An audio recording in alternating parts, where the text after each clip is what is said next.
Everyone, a very good evening to everyone.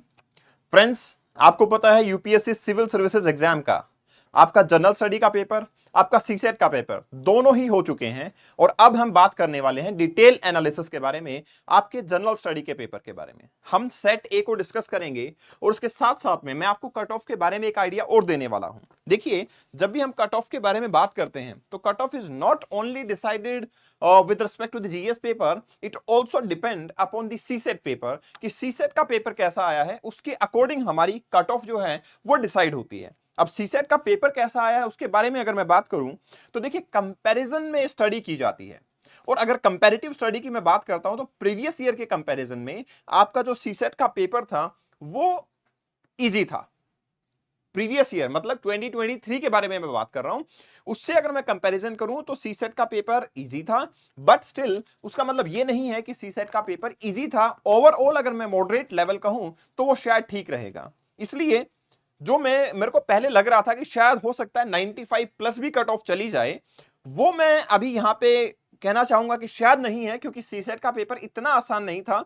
Specifically reasoning वाला part जो है आपका, और इसके अलावा अगर मैं बात करूं बेसिकली कुछ कॉम्प्रिहेंसिव वाले पार्ट की, तो थोड़ा सा डिफिकल्ट है, कुछ क्वेश्चन डिफिकल्ट हैं और उससे शायद कुछ लोग सीसेट के अंदर सिचुएशन गड़बड़ हो सकती है। दैट्स व्हाई मेरा कहना यही होगा कि सीसेट एवरेज ईयर के कंपैरिजन में डिफिकल्ट साइड पे था, लेकिन 2023 से कंपैरिजन करूं तो वो इजी लेवल पे था। And that's why cut off 2023 वाली तो बिल्कुल भी नहीं जाएगी, क्योंकि जीएस का पेपर ही आपका इजी आया है।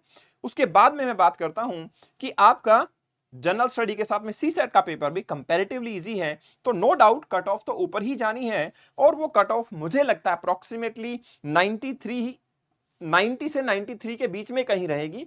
तो आप उस अकॉर्डिंग प्लान कीजिए। अब क्या करना है आपको, आप लोगों ने अगर एग्जाम दिया है तो आप अपने मार्क्स को चेक करना चाहोगे। वैसे तो मैं आपको बताऊंगा, अब हम आंसर की कंप्लीट पेपर की डिस्कशन करने वाले हैं। सबसे पहले I am going to discuss with you geography. हम सेट ए को डिस्कस करेंगे और सीक्वेंस से क्वेश्चंस को डिस्कस करते चले जाएंगे, ठीक है। तो होना क्या है, आपको अगर आपको अपनी आंसर की अपना बेसिकली मार्क्स चेक करने हैं कि भाई ये मार्क्स मेरे आ रहे हैं, तो हाउ टू डू दैट।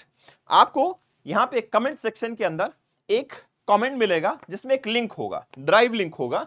उस पर अगर आप क्लिक करोगे तो आप जाओगे यहां पे और आपको इस टाइप की एक फाइल जो है वो डाउनलोड हो जाएगी। इस टाइप की जब फाइल आपकी डाउनलोड हो जाएगी तो अब आप क्या करोगे, अपना आंसर जो है यहां पे वो फिल करना स्टार्ट कर दोगे, ठीक है। आप अपना आंसर यहां पे फिल करोगे और यहां पे आपको टोटल मार्क्स ये दिखाना शुरू कर देगा। जैसे पहला ही क्वेश्चन आपके सामने आएगा एटमॉस्फेयर के बारे में, और आपने सोचा कि आपका आंसर जो भी है आपने फिल किया, कि आपने बी आंसर फिल किया और आंसर आपको बताया गया है डी, तो ये दिखा देगा आपको कि आपने 0.66 मार्क्स लूज कर दिए हैं। ऐसे ही आप आंसर करते चले जाओगे। अगर आप आंसर यहां पे डी मार्क करते तो आपको दिखाता है कि आपने 2 मार्क्स गेन कर लिए हैं। सेम लेवल पे आपको करना है ये कि जो भी स्टेटमेंट, जो भी क्वेश्चन आपको दिया हुआ है उसके हिसाब से आपको अपने आंसर को दे देना है। जब आप अपना आंसर दे दोगे, जैसे मान लो आपने यहां पे क्लिक किया और आपने आंसर ए दे दिया, करेक्ट आंसर भी ए है, तो आपके मार्क्स बढ़ते जाएंगे।